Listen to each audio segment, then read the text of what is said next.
Hey friends, I'm Victoria. Today I'm going to be talking with you about why you need to start a garden. Yes, that's right. You need to start a garden, and you can do this even if you don't have land, even if you have never gardened before, and even if you don't know what you're doing. Let me give you 3 reasons right off the bat why you need to start a garden. First of all, the price of food is crazy pants lately. I don't know if you noticed this.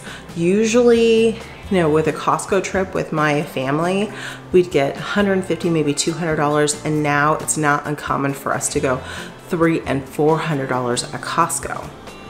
This is the norm now, so the price of food continues to rise. I'll give you another reason that you probably don't expect to be a reason that you need to start gardening, and that is grounding. Being out in nature is super relaxing. This is why people go to the beach. This is why people have vacations where they go out to nature. They go to the woods. They spend time mountain biking or doing whatever, going out into nature. And the same thing could be said for when you have a garden or you have a space in your house where you are cultivating something lovely with the land. And that is absolutely what you get back from gardening. The third thing is that when you find other gardening friends and you start to share your produce, your herbs, whatever you're growing with them, there's this great sense of community, and you guys can all support each other in your gardening ventures. And let me tell you, you don't need a lot of land. There's several options, and I'm going to go through those with you today. You need to know a couple things first about gardening though. First of all, there's different types of plants. Full sun means literally it likes to be in the sun all day.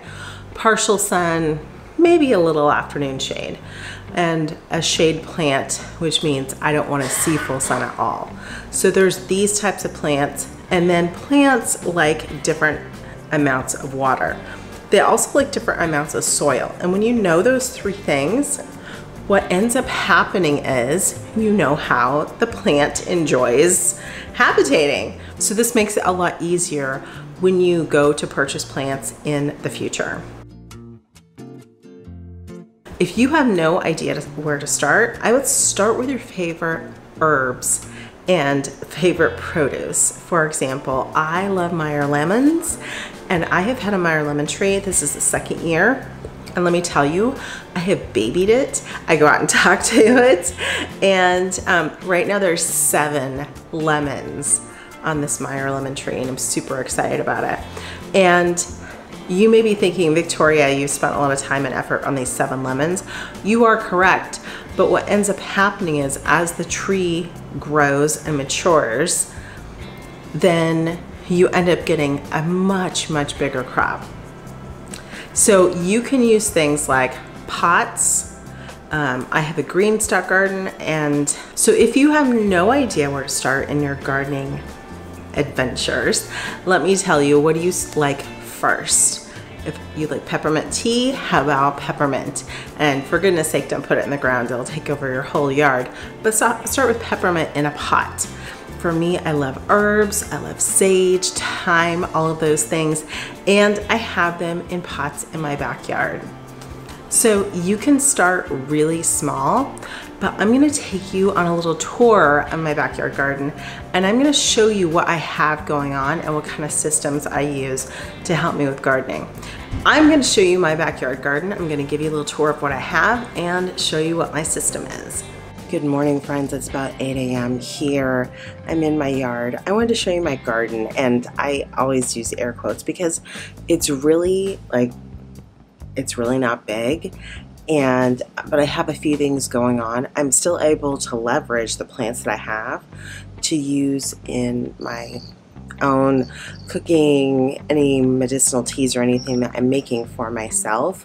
I'm using my own herbs, and so I'm going to be showing you how I use, like this is a green stock garden, you can use that, you can just use pots, but you really don't need a big backyard extravaganza to start planting and start using different plants. So good morning. Oh gosh, bug. It's really swampy out here this morning, and I have my plants on a timer for 2 minutes in the mornings to get some water. I normally have watered things by hand, but we set up this system when we went on vacation this year, and I found it was really efficient. If you need information on that system, I can put a link below to Amazon. It was something that we purchased. It's a DIY thing, right? First and foremost, I'm going to acknowledge that this is a mess. Okay, not everything is beautiful and lovely like we're on the Home and Garden channel, okay?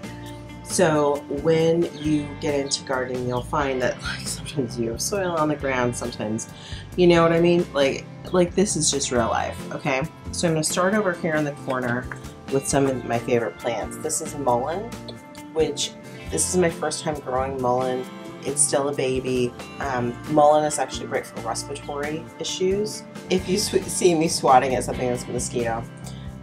Here together, I have planted oregano and thyme. The thyme has been really prolific, as well as oregano. Can you believe that I cut back the oregano last night? I have so much oregano, I'm not entirely too sure what to do with it. This lovely thing is bok choy, and I bought it because I wanted to make my own wonton soup. The wonton soup hasn't happened, but bok choy is happy.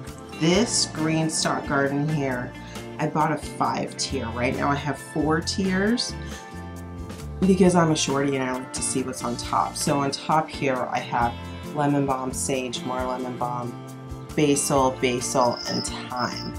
Herbs seem to do well for me in these. I know other people have tried like growing zucchini and stuff that's more complicated, and I don't know, it just doesn't really work for me. So you have to figure out what's going to work for you.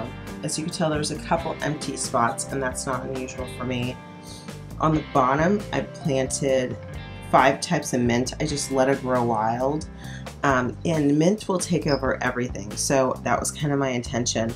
Like, I'm just gonna plant this, and then when it starts to choke itself back, like I'll really cut it back. But I mean, it seems to be doing fine. My only complaint is down here on the ground, like the bottom layer, I do get little green worms, and I don't know what to do about that. I've tried spraying with a couple different things, but I like to organic garden, so I just kill them when I find them.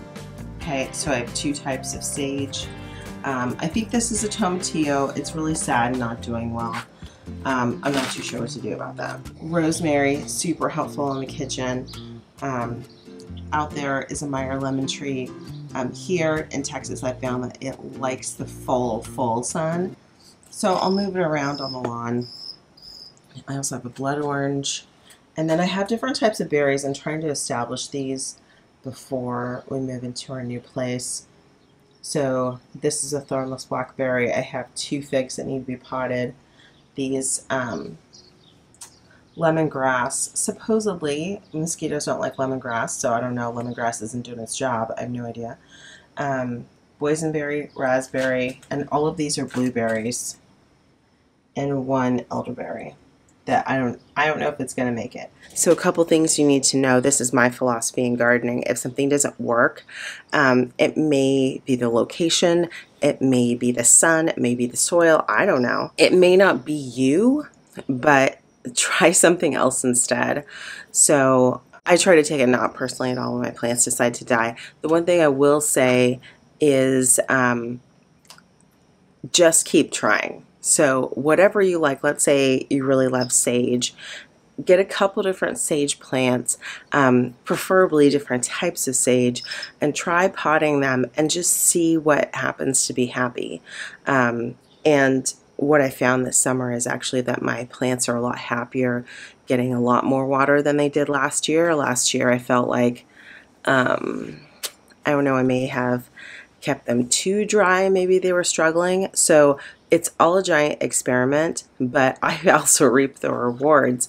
So I'll show you when we go inside that we're going to be drying these herbs, and I use them for tea, I use them for spices, I use it for all different kinds of things. Even when with this tiny backyard garden, I'm still happy with the yield that I get, even though I only have like 3 sage plants.